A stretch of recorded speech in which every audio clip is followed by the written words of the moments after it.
Hey race fans, Robin Miller, a little preseason sermon, whatever you want to call it. We'll start off with politics. I know, you don't want to hear about politics. I got news for you. I'm sick of Donald Trump. I'm sick of Hillary Clinton. I'm sick of all the news and all the insults and all the screaming. There's one person that should be president of this country. Daniel Sexton Gurney. But he didn't have time because he's working on too many projects. All right, now to racing. After a 7-month delay, next Sunday we kick off the IndyCar season. I think we all understand that 7 months is way too much time in between races. I think Mark Miles understands that. I think he's going to try and do something about it by 2017. We can't be off the radar that long.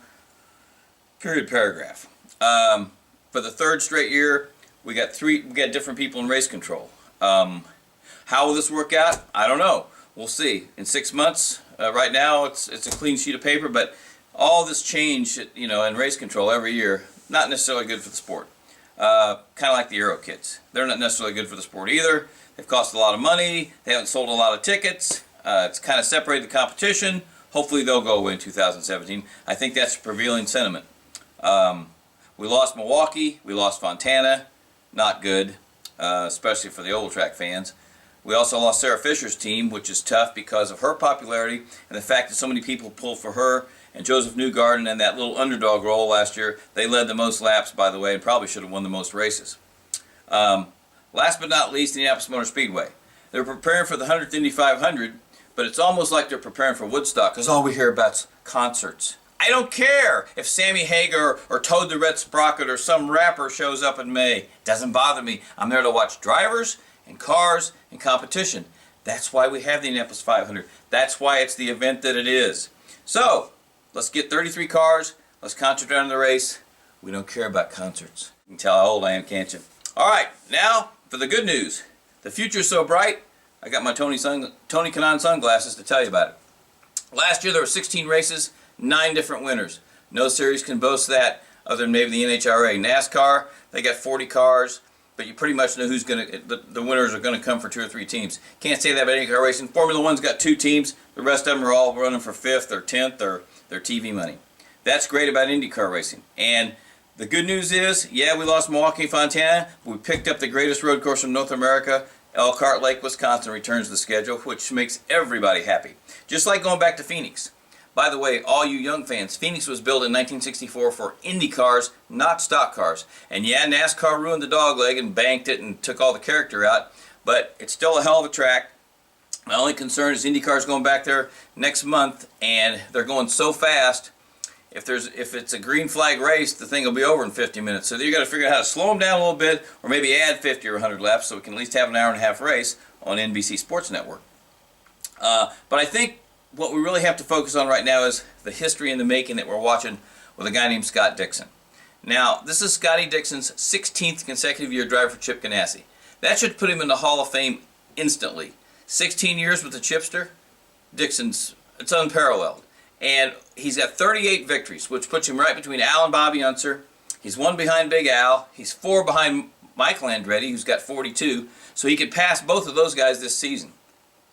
Mario Andretti's number 2 behind A.J. Foyt with 52 wins. And I think Dixon's going to get to him by the time he's 40. So it's just impressive to watch Dixon's body of work. He's a 4-time champion. He's probably the guy to beat again this year. But speaking of 40-year-olds, how about the geezers we got that still gas it? Tony Kanaan, Juan Montoya, Helio Castroneves. TK starts his 250th consecutive race this Sunday at St. Pete. He led a bunch of races last year, didn't win. I think he'll remedy that this year, be back in victory circle. Montoya staged a great duel with his teammate Will Power, won his 2nd Indy 500 last May. He's still got that fire, and he's still got that great, wicked, nasty sense of humor that we love. And Helio Castroneves is still trying to join Rick Mears, A.J. Foyt, and Big Al, and that exclusive and elusive 4-time Indy 500 Winners Club. That gives us something to look forward to this year. Team Penske, the big deal last year, they won Indy. The rest of the season, they only had 3 wins between those 4 drivers, won a lot of poles, led a lot of races. They'll look to bounce back this year.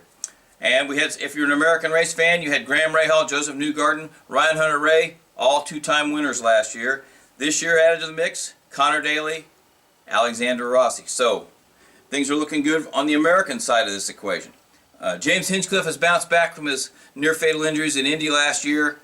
He returns for another season. We're looking for him to get back in victory lane.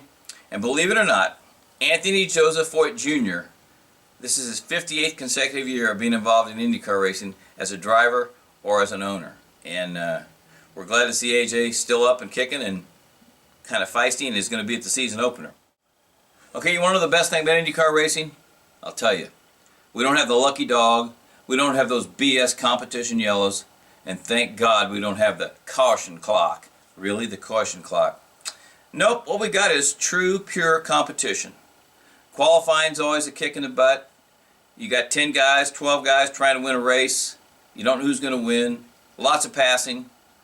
Really lots of drama. It's not manufactured, it's the real thing. So, while IndyCar doesn't have NASCAR's TV ratings, doesn't have their crowds except for Indy, it does have the best show in town on four wheels.